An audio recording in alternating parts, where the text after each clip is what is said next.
On a sweltering summer day, on the morning of August 12, 2024, a powwow cultural festival was held in a small town in Washington state, drawing a large crowd of Native American community members and visitors.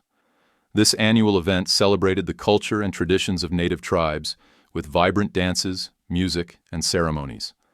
However, this year's festival witnessed a controversial incident right from the start, which quickly turned the joyful and unified atmosphere into one of tension. As Linda approached the dance area, she was accompanied by her emotional support dog, which she referred to as her legend. In Linda's eyes, this dog was not only her faithful companion, but also a bridge that helped her connect with her ancestors, embodying the heritage and spirit of past generations. Linda believed the dog brought her peace, helping her overcome the haunting memories of past traumas, and in the sacred space of the powwow, the dog was like a spiritual guide, leading her closer to the cultural values she cherished. However, as Linda entered the dance area, where people had gathered to partake in rituals and cultural activities, a festival organizer approached and reminded her of the no pets rule for this sacred space. This rule was not simply about animals, it was about maintaining the solemnity of the space designated for rituals and ceremonies. When Linda heard this request, she not only rejected it, but felt deeply offended. She insisted that her dog was an essential part of her journey to connect with her ancestors, and no one had the right to prevent her from bringing it into this sacred space. Linda's reaction quickly escalated as she began shouting, her voice rising with fury. "You don't understand anything. This is my right. I have the right to be here without paying. I am Native." Her voice thundered like a storm, each word a sharp blow to the air around her. Nearby, an elderly man, frail and quiet, stood motionless, seemingly unwilling to escalate the situation. But when Linda shoved him aside to push forward, a heavy silence fell, heightening the tension. Linda, in her rage, continued pointing at a group of children standing nearby, her angry glare burning through the calm, as if scorched by fire. When an elderly woman, likely someone who had weathered many of life's trials, gently approached and said, "Sweetheart, maybe you should reconsider the way you're defending your culture." Linda did not respond, even turning her back to the woman, treating her words as an obstacle to her fury. She continued to shout and disrupt the proceedings, not only interrupting the festival's activities, but also damaging the sense of unity and the sacred atmosphere that had long been established. Despite efforts from those around her to intervene, Linda remained resolute in her defiance, unwilling to accept that personal rights cannot always override rules that are in place for the collective respect of shared cultural spaces. In Linda's eyes, she was not only fighting for her own rights, but also for a greater cause: the rights of Native people to be respected, honored, and not oppressed or pushed aside in their own cultural festival. However, in that moment, she may have forgotten that protecting culture is not just about shouting, but about actions and mutual respect. As Linda was shouting about her rights, an elderly woman named Mary, who had been attending this cultural festival since she was young, stood nearby, firmly gripping her walking stick. With wrinkled skin and silver hair, yet eyes still shining with patience and a heart full of compassion, Mary looked at Linda without showing anger or judgment. She knew that in situations like this, silence and patience could say more than continuing to argue. "Sweetheart," Mary's voice was gentle, warm like the autumn breeze. "I understand that you're passionate about protecting your culture, but do you know we don't have to cause trouble to be heard?" Linda, her anger flaring up, turned around, her eyes bloodshot and her voice loud. "You don't understand anything. This is my right." She felt as though every effort and sacrifice she had made was being denied, and her anger made it impossible for her to listen to any advice. Mary simply smiled, a smile of someone who had lived through much, not appearing disturbed or angry by Linda's attitude. "I've seen many young people like you, carrying the flame of passion. But passion doesn't mean hurting others, does it? Do you see the people around you? They're here because of their love for culture, not to witness chaos." Mary's words were like a soft breeze, not immediately soothing Linda's anger, but causing her to pause for a moment and think. Linda began to look around, noticing the expressions of the people nearby, people who had greeted her with smiles, but now looked at her with surprise and concern. The elderly, Children and families who had come to join the festival were not there to see conflict or discord, but to immerse themselves in the sacred atmosphere of the culture. With each steady step, Mary continued, her voice not heavy, but filled with subtle meaning. Have you ever thought that protecting culture isn't just about one person's fight, but about all of us? If we only stand up for our individual rights and forget to respect others, can we truly protect the culture we hold dear? At this point, Linda seemed still caught up in her personal emotions and frustration, unable to see the bigger picture as Mary had. But her words touched something within Linda, perhaps something she hadn't recognized before. In Linda's eyes, Mary appeared as someone who had lived through many ups and downs, understanding that respect and empathy for others were the true ways to preserve the enduring values of culture. At that moment, Linda's gaze was no longer fiery but had softened, tinged with hesitation. She looked at Mary, then glanced around, realizing that the chaos was only making things worse. But she still wasn't ready to let go of her stance. Mary continued, not pressuring her, but gently like a wave soothing the shore. You can be angry, you can want to break down all barriers, but you must remember, change doesn't come from punches or shouts, but from patience and understanding. The conversation between Mary and Linda was not just an exchange between two generations, but also a reminder of the importance of patience and respect in protecting spiritual values. Mary, with her calm demeanor, had engraved in Linda a lesson about preserving culture not through anger, but by living truthfully with oneself and the community. Linda froze for a moment, as if paralyzed, by the calm and compassion that Mary had shown. She had never met anyone like her, an older person, so simple yet able to speak such sincere words. Linda, who had always lived with the sense that she had to fight for her rights, had always believed that protecting herself and her culture had to be done by any means, even through strong opposition. But now, Mary's words made her feel something unfamiliar, something hard to understand. Her words held no judgment, no anger, just care, gentle yet poignant. Mary seemed not concerned with proving she was right, but simply wanted to explain sincerely. "But I paid to get in here," Linda replied, flustered, trying to maintain her sense of righteousness, but her tone had weakened somewhat. The firmness in Linda's words had begun to crack, though she still wasn't ready to admit she was faltering. She looked into Mary's eyes, and a part of her began to feel a sense of unease. But immediately, her anger surged again, as if it were a natural defensive reaction to cover up the strange and confused feelings emerging within her. Mary remained unfazed by Linda's resistance, her smile soft and serene. Her eyes radiated kindness and patience, unaffected by Linda's pushback. "You know," she continued, her voice still steady and gentle, "there are many ways to express love for your culture without attacking others. Let's allow everyone to enjoy together, not make it a battle." These words, though soft, struck Linda like a wave gently lapping at deep wounds inside her. She didn't understand why, but a part of her felt an odd shift. Perhaps it was these words that had uncovered an emotional layer she had long denied.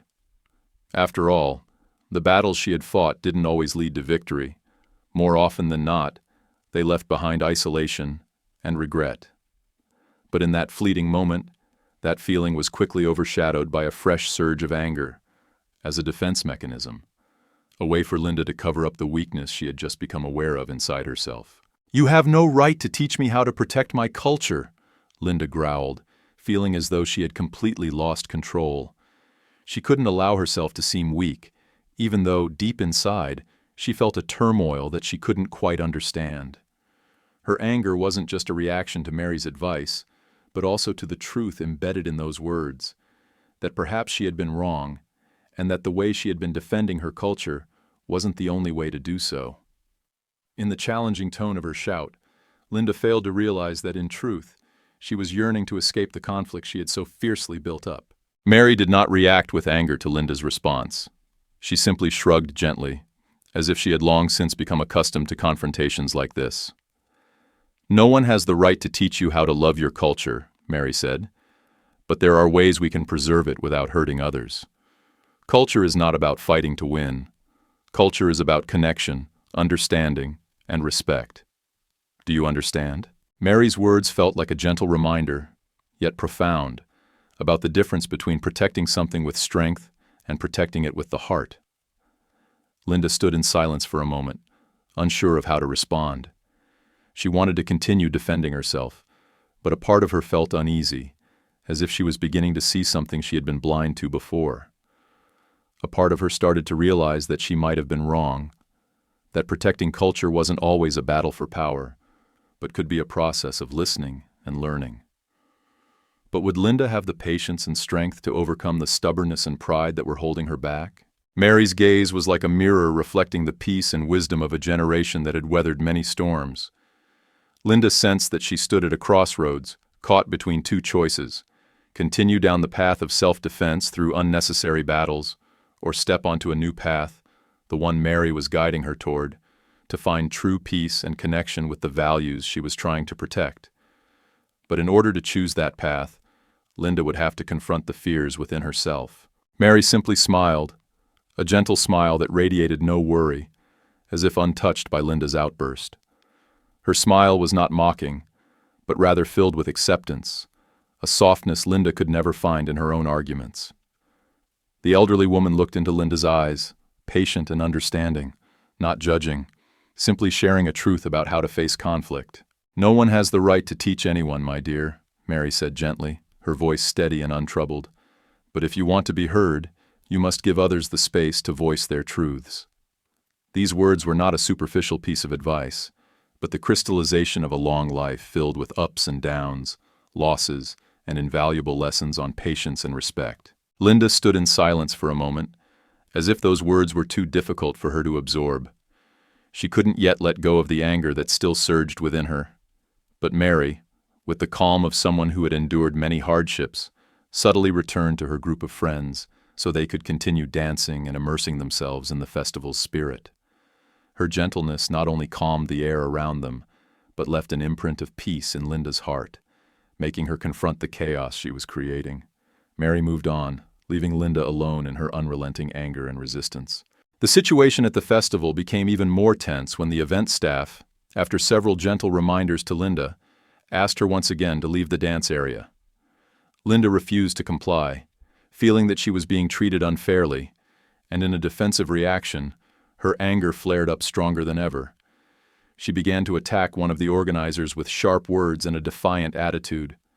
The atmosphere of the festival, which had been lively and joyful, now turned chaotic. The participants didn't know what to do in the face of Linda's fierce resistance. However, the situation took an odd and somewhat humorous turn when a group of elderly people, instead of being frightened, stood up in unison and counterattacked Linda with their walking sticks. The canes, which were merely mobility aids for the elderly women, now became weapons in a seemingly endless battle. They showed no fear. On the contrary, they demonstrated unity and a spirit of defiance. Linda saw this scene and grew even angrier, feeling trapped between people she could do nothing against. But then, the inevitable happened. A child, with an innocent artistic soul, ran up to Linda and began painting her shirt with the vibrant colors of the festival. The bright, lively streaks of color turned Linda's shirt into a living piece of art, but at the same time, it only made her angrier. The feeling of being invaded by the child's artistic expression caused Linda's anger to flare up once more, like an unquenchable fire. As the situation spiraled out of control and the conflict escalated, the police were called to handle the matter. Linda still refused to back down, continuing to shout about her rights as if she were the only one who was right. But when the police arrived, everything became clear. They had gathered enough evidence from witnesses and Linda's own actions to handle the situation. With calmness and determination, the officers explained Linda's legal rights to her, but also reminded her that no one was allowed to attack others, no matter the reason. Despite her continued objections, Linda was eventually arrested and taken away. A part of her probably knew that she couldn't win this battle, but her pride and resistance prevented her from accepting defeat. As the police led her away from the festival, the other participants returned to their dancing and singing, immersing themselves once again in the festival's atmosphere, now with a new, unexpected story about the famous woman who had made the event more memorable than ever before. This story would be retold many times, not only for its drama and chaos, but also for the way people had reacted to a cultural conflict, and most importantly, for the lesson about respect and patience in tense situations. This situation was not just a clash over rights or culture, but a lesson on how people confront differences, whether within themselves or between different communities. Although the festival had been interrupted, the atmosphere did not lose its energy. Despite feeling a bit uneasy from the earlier conflict, the participants quickly regained their spirits. The lively music resumed, and the dancing feet, the spinning movements of the traditional dances, began to shine once again under the sunlight. From the elderly to the children, they continued to participate in the festival, as if nothing had happened, as a declaration that culture, even when tested, would not lose its vitality. Laughter echoed, blending with the music, soothing the tense atmosphere of the previous moments. However, the story of Linda quickly became a part of the festival that no one could avoid recounting. They referred to her as the famous woman, with a subtle irony, not because the event made them feel admiration or respect, but because it left an indelible mark on each participant's heart. People started retelling the story, not with anger or criticism, but with a gentle, even humorous tone. She wanted to defend her rights, but forgot that those rights shouldn't be built on hurting others, an elderly person said, continuing to dance while smiling. Although Linda had caused a noisy scene, it was the humor and surprise of the situation that turned it into a story everyone would tell in later conversations, as a reminder of the need for patience and respect in any conflict.